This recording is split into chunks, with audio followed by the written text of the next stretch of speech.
como que a gente consegue explicar para esse proprietário que ele não está pagando esse percentual a mais? Porque ele não tá. Eu sei, porque eu já trabalhei, eu já fiz obra por administração, eu sei que o quanto eu dou para ele de benefício, resultado e economia, ele tira suave no percentual que ele paga pro profissional.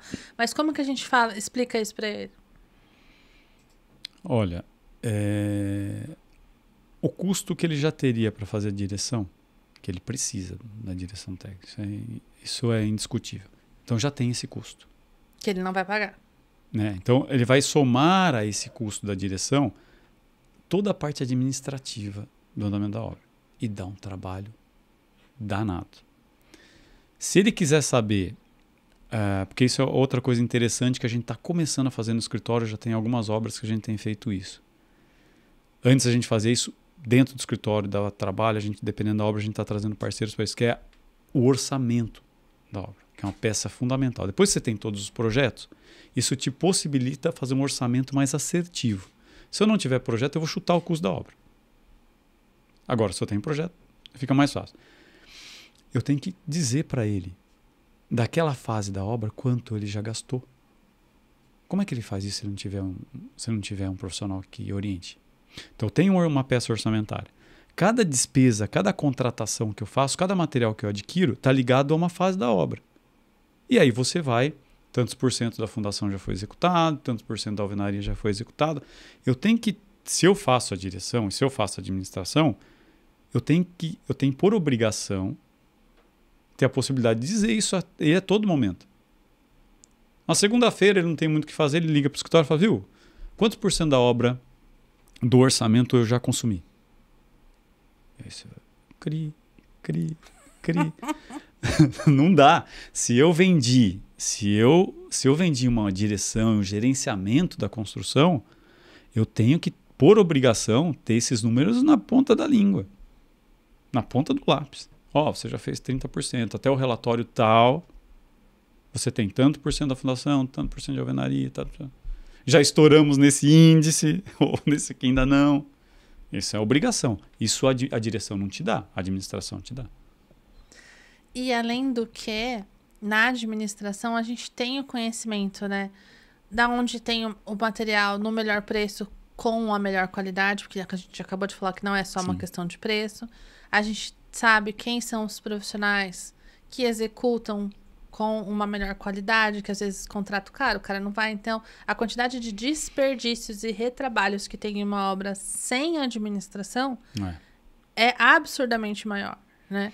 E normalmente você vai trabalhar com uma mão de obra que você conhece. Na você administração. Confia na administração, você faz a contratação. Você vai chegar para o proprietário e falar, olha... Existe um alinhamento, né? Para esse padrão de obra, para o tempo de obra que você está me pedindo, eu preciso ter uma equipe com um determinado número de colaboradores. Eu tenho essa opção de empreiteiro, eu tenho essa. Preço X, preço X. Eu prefiro trabalhar com esse cara. Para essa obra, eu acho que essa equipe é melhor, esse empreiteiro é melhor. Então, você traz para junto de você quem você confia. Que vai entregar um produto final, né? E que sabe, que é o que é mais importante, que ele sabe como você gosta das coisas. Porque nós estamos num ecossistema, né? O empreiteiro, isso é muito importante que o contratante entenda. O engenheiro, o arquiteto, ele tem a função dele, a responsabilidade dele. A equipe de execução tem a dela.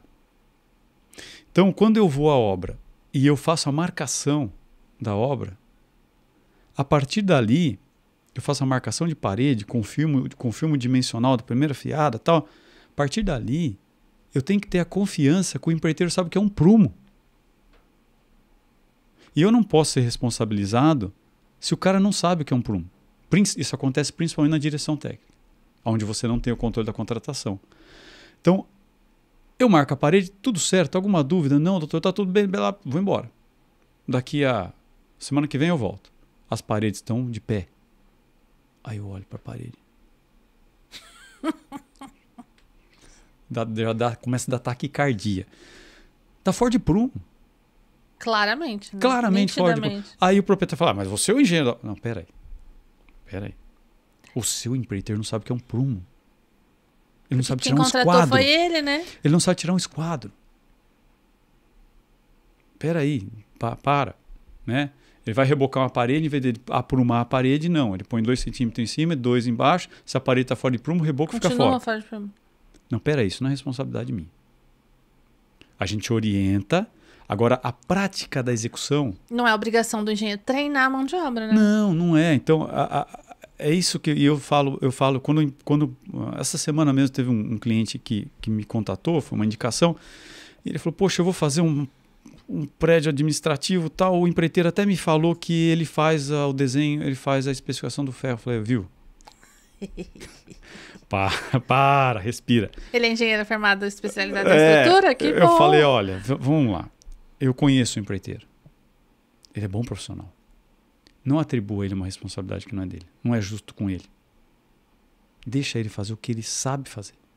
E você contrate quem é habilitado para fazer o que o senhor quer fazer.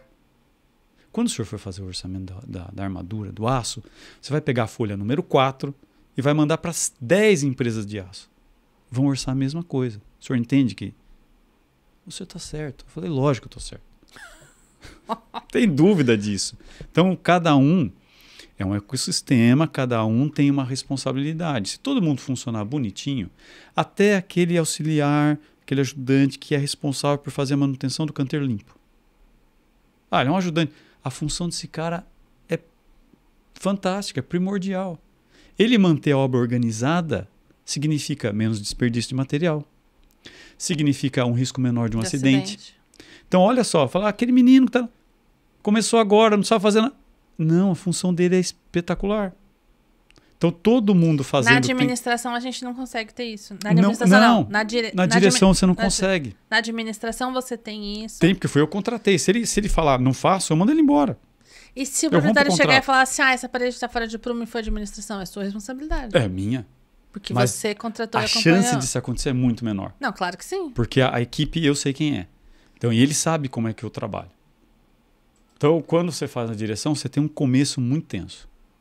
Se a equipe de execução te aceitar bem, entender, e aí também é uma questão de você saber lidar com pessoas, né? De como você se porta, você conversa com o proprietário de um jeito, com a mão de obra você conversa de outro. Você tem que saber se fazer, respeitar. Acho que isso você não impõe, você conquista. Se ele mesmo assim fala que não, aí é muito difícil. E é muito tensa essa relação, é muito tensa. Pede para dar uma limpada, não, isso não está no meu contrato.